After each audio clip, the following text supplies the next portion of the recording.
Fort Worth had its first pediatric oncologist come to town in 1979.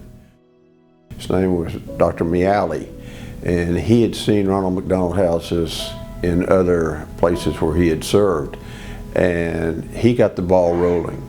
The administrator of Cook Children's Hospital, Mike McMahon, and he and an individual named Dr. Charles Mann formed the 3M Company, and with the help of Richard Rainwater, which was very important, we got the financing for the original house on 8th Avenue.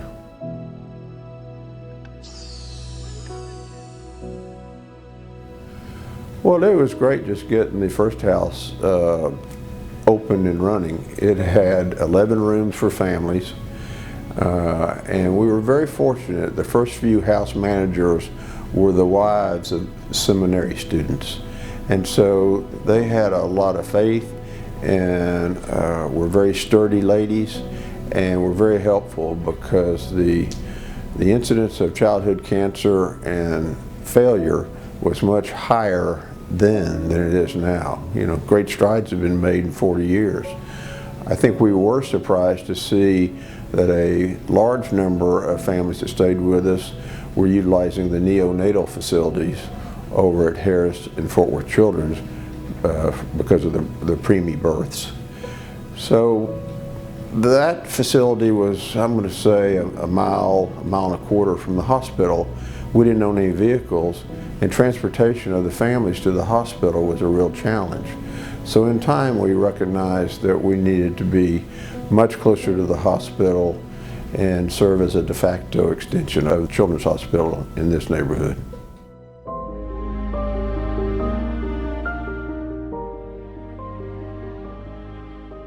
Our family lived in Lubbock, Texas, and I was part of the junior league there. And one of the things that we would do as new members was to tour organizations that the junior league supported. And one of those organizations was the Ronald McDonald House of Lubbock.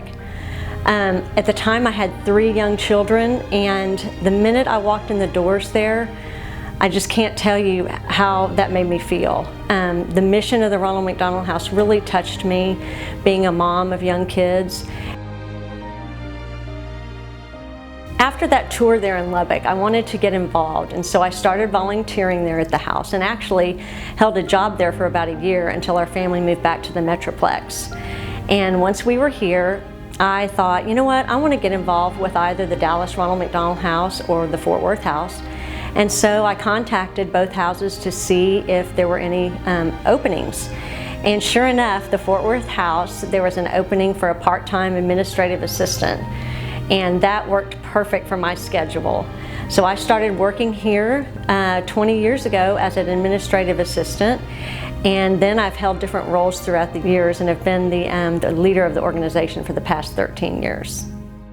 Last year we served 770 families. It's grown significantly. The first days when I walked in the doors, we had 20 family bedrooms, and from there we expanded in 2004, and that's when I became the capital campaign coordinator to help raise money for that expansion. And that brought us up to 38 rooms. Then we grew again, and now we have 57 rooms. So I have grown literally with the organization. In my early days, we had 4 full-time staff members. We had a lot of volunteers, but not near the volunteers that we have now. And same with the rest of our team. Our team has grown, and also, of course, the number of families we're able to serve each night. A lot of people, they realize that our organization provides a service to children, but they really don't know what that means. And maybe they have a mental picture that we are similar to a shelter or something, but we really are a home away from home, and we provide this atmosphere of community that no other organization in Fort Worth does. So I would just encourage people to find out more about us. Come by and see us. Check out our website. Learn about all the programs that we have available other than just staying here at the house, and just walk through our doors and see what this place means to the families and children we serve.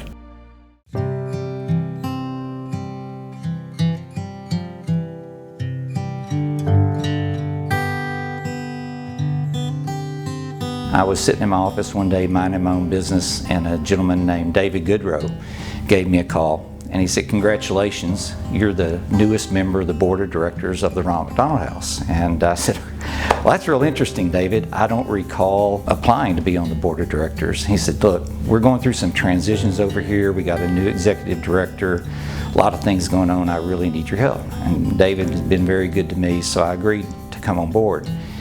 And as I learned more about the house, one of the things that really jumped out to me right away was we had this thing called a 40-mile rule. And that really kind of shocked me, that you had to live more than 40 miles away from the house to use the house, especially when we're so dependent upon our local community to keep us going. And so David and I got together with a couple other folks, and we decided that we needed to have a capital campaign and build out more and have a 0-mile radius. We were just down the hallway in a little room here called the meditation room. I come out of the hallway, and there's another couple coming down the hallway towards me. And he was carrying his child, and he had his wife with him, and just kind of out of habit, you say, "How are you doing?" And I'll never forget that gentleman's face. He looked me square in the eye, and he said, "We are so blessed." And it just created just an overwhelming emotional response, and I had to scurry into the bathroom and kind of cry and feel sorry for myself for a little bit. But it really just was an overwhelming experience, and the more I got to know about the house, the more passionate I got about the house. And literally the day after I had that encounter with that gentleman, I resigned from about 5 or 6 other boards because I really wanted to focus on the mission of the house.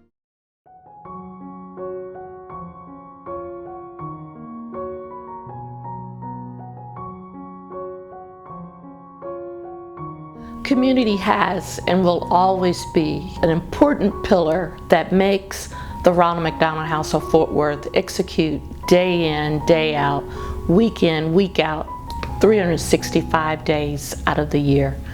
Community, through the many volunteers that devote their time and their talents and gifts to the house, enables the time that the families are here to be truly home away from home.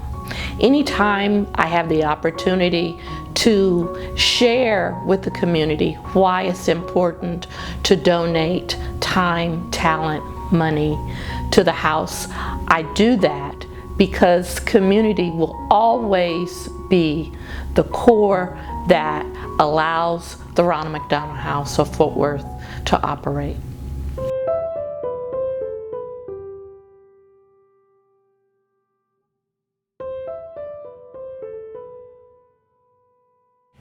The message of working hard to keep families together at a real crucial time in their life kind of resonated with our family. And so I helped work on a couple of different events.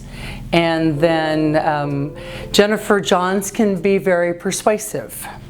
And we had a coffee at the end of 2009 and a conversation about the message and the direction she wanted the house to go in. And she asked me if I would join the board, and I didn't say no again, and ended up serving on the board starting in January 2010. My first grandchild was born September 28th of 2017, and I was still serving on the board at the time in the capacity of president, as a matter of fact. And my grandson, Kane Wyatt, was born with a pretty serious terminal genetic disorder called NKH. That the acronym stands for non-ketotic hyperglycemia. Most kids diagnosed with NKH don't live past 6 weeks. And it was real fast that we figured out that my son and daughter-in-law were going to need a place to live, place to stay. The social worker came. He was in the NICU for almost 4 weeks, and trying to get him stabilized and determine treatment plans for him. And the social worker came and talked to us at the time and talked about the house. And I called Jennifer at the same time and said, to tell me what to do in the process. And they graciously brought in my son and daughter-in-law, and not for the first time, but not for the last.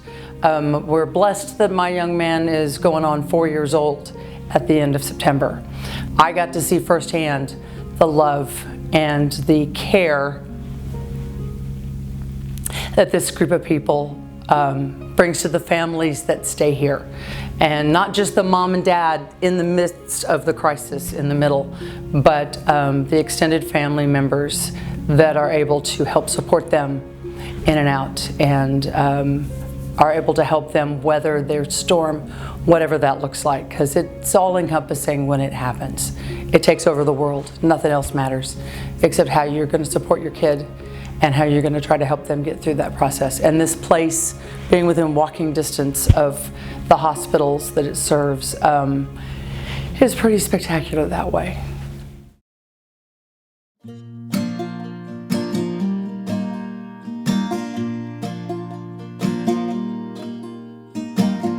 Hey there, moonchild, eyes like the sky.